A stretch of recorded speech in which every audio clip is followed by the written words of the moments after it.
Hello guys, welcome back to my YouTube channel expert steno vibes. आपका dictation शुरू होगा 5 second बाद। Start. प्रार्थना पत्र के संक्षिप्त में तथ्य इस प्रकार से है कि प्रार्थी की कब्जेशुदा व पट्टेशुदा संपत्ति प्रार्थना पत्र के पेरा संख्या 2 में वर्णितानुसार है, जिसके दक्षिणी दिशा में प्रार्थी की दुकान व विवादित स्थान है। विराम। प्रार्थना पत्र के साथ संलग्न नजरी नक्शे में मार्क ए से बी के पश्चिम कोने पर प्रार्थी द्वारा अपनी दुकान की उत्तर दिशा में शटर लगा लिया है। वह पक्का चबूतरा बनाकर सार्वजनिक नाली बंद कर दी गई है एवं अवैध रूप से प्रार्थी की दुकान की दक्षिणी दीवार में शोकेस लगा लिया है, जिससे प्रार्थी को परेशानियों का सामना करना पड़ रहा है। विराम। इसके अतिरिक्त प्रार्थी द्वारा विवादित स्थान पर टीन शेड की जगह पक्का निर्माण कर प्रार्थी की दुकान के उत्तर दिशा में बालकनी निकालने व प्रार्थी की दुकान के गेट को जबरन बंद करने व दीवार में जबरन तोड़फोड़ करने की धमकी दी जा रही है।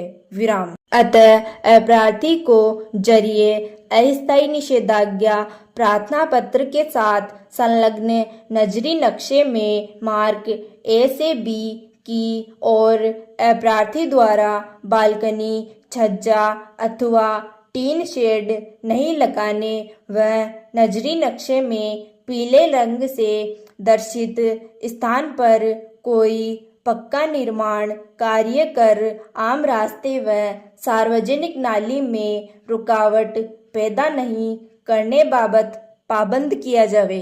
विराम पेरा। जवाब। प्रार्थना पत्र में प्रार्थी ने प्रार्थी द्वारा जाहिर की गई अपनी पैतृक संपत्ति वास्तव में उसकी पैतृक संपत्ति नहीं होते हुए उसकी क्रय की गई भूमि होने एवं उसका पट्टा गलत रूप से प्राप्त किए जाने, प्रार्थी की दुकान के पश्चिम व उत्तर दिशा में पहले से ही दरवाजे होने तथा गैरकानूनी तरीके से उत्तर दिशा में कोई दरवाजा नहीं निकाले जाने, अपने स्वामित्व के भूखंड के आगे किसी प्रकार का अतिक्रमण नहीं किए जाने, प्रार्थी की दुकान की दक्षिण में 15 फीट दीवार प्रार्थी व प्रार्थी की साझे की एवं शेष 13 फीट में से 9 फीट दीवार अपने स्वामित्व की होने, अपने उत्तरी गेट के आगे सार्वजनिक भूमि होने एवं ग्राम पंचायत को पक्षकार नहीं बनाए जाने के आधार पर हस्तगत प्रार्थना पत्र को अस्वीकार कर खारिज किए जाने का निवेदन किया है। विराम पेरा।